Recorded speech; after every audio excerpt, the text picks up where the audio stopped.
Hey everyone, and welcome. Today we're going to crack open Nginx. It powers a massive part of the internet, but for a lot of us, it can feel like this mysterious black box. Well, we're going to open that box, peek inside, and turn it from a server that just shows one web page into a real multi-talented powerhouse. So, let's jump right in. Okay, so this is the big question, right? You've got one server, just one IP address, so how in the world do you get it to serve up your brand new portfolio, a cool landing page for a side project, and a password-protected dev site all at the same time? It sounds kind of complicated, but the answer is actually pretty elegant, and it's all thanks to a tool called Nginx. So here's our game plan. First, we're going to lay the foundation and look at the Nginx blueprint. You got to understand how it thinks. Then, we'll hit level 1 and get that server hosting multiple sites. After that, we'll unlock level 2 and dive into some really cool advanced powers like password protection and reverse proxies. And to wrap it all up, we'll give you the Pro's Toolkit so you can manage everything like a seasoned pro. All right, first up, the foundation. Look, before we can start building all this cool stuff, we really need to get a handle on the architecture. Once you understand this, I promise everything else is going to click into place so much easier. Nginx's main configuration is kind of split into these different sections or blocks. You've got the main block for your global settings and events for how it handles connections. But for what we're doing, serving websites, the absolute magic happens inside the HTTP block. This is our playground. It's where we're going to live and tell Nginx exactly how to handle all that web traffic. Now you're going to want to pay close attention to this file structure because it is key to managing a server safely. Here's the deal. You create all your website config files in the Sites Available directory. But, and this is the clever part, Nginx only actually reads from the Sites Enabled directory. This lets you turn a website on just by creating a simple shortcut from Available to Enabled. It's an awesome system for managing a bunch of sites without ever having to delete a config file. All right, time for level 1. We're going to use a feature called server blocks. You'll also hear them called virtual hosts, to make our one little server act like it's a whole bunch of different servers. Honestly, this is the bread and butter of Nginx, and it's probably the first thing you'll ever want to do with it.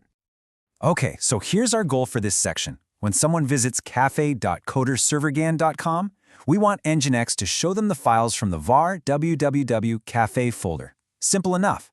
But if they go to portfolio.coderservergan.com, Nginx needs to serve a totally different set of files from the var www.portfolio folder. See? 2 domains, 2 different websites, but all running on the exact same server. And believe it or not, this is pretty much the entire logic for our first website. Just look at these 2 lines.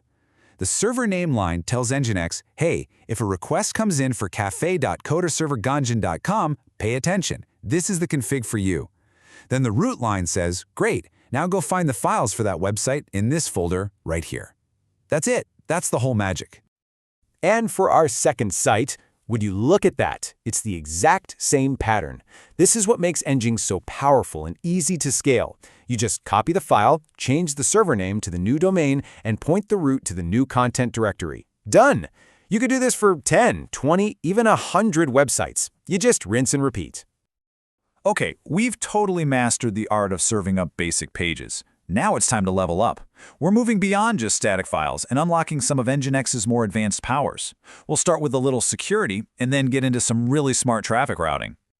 First on the list is basic authentication. This is your go-to when you just need to throw a simple username and password prompt in front of a site. It's absolutely perfect for, say, a staging environment or an internal admin dashboard that you don't want the whole world to see. No need for a fancy login system in your app, Nginx just handles it.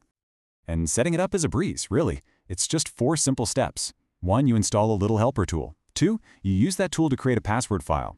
3, and this is the key part, you just update your Nginx config with 2 new lines of code. And 4, you test and reload. Let's take a look at what those 2 lines actually are. This is it, seriously. Inside the config file for your dev site, you just pop in these 2 lines. The auth basic line sets the little message that shows up in the login box, development site. And auth basic user file just points to that password file we created a second ago. Nginx takes care of everything else. It's that easy. Next up, and this one is a real game changer, is the reverse proxy. This is easily one of Nginx's most powerful features. The best way to think of it is like a traffic cop, or a really smart front desk for your applications. All your users talk to Nginx, and Nginx, the traffic cop, decides which internal app gets to handle that request. This is absolutely essential if you're running apps built with things like Node.js, Python, or Java. So the heart of the reverse proxy is this proxy_pass directive. It's super simple. It just tells Nginx, hey, for any request that comes in, forward it over to my application running on this internal IP and port. Now, that proxy set_header line is also really important. It makes sure your backend app knows the original domain the user was trying to visit. Don't forget that one. And you can take this whole concept even further. What if one backend server isn't enough?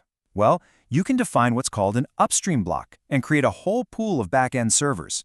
Then, when you proxy pass to that group name, Nginx will automatically spread the traffic across all of them. This is how you build robust, highly available applications that can handle a ton of traffic. Okay, so you've unlocked all the core skills. You know how to build amazing things. Now let's fill out your toolkit with the essential commands and best practices that are going to keep your servers running smoothly and, frankly, separate the beginners from the pros. These 4 commands right here, you're going to be using them all the time. Think of nginx-t as your spell checker. It tests your config for errors before you apply it. Systemctl reload is how you apply those changes without any downtime. Nginx-t is awesome for seeing the full, combined config that Nginx is actually using. And tail lets you watch your error log in real time, which is a lifesaver for troubleshooting. Let's just quickly run through the absolute must-dos. These are the good habits you want to build right now. Always, and I mean always, test your config before you reload. Keep every single website in its own separate config file. It will make your life so much easier. Make sure your web content has the right file permissions, and when something breaks, the very first place you should look is the error log. And here are a few common traps to avoid. Trust me, pretty much everyone makes these mistakes, at least once.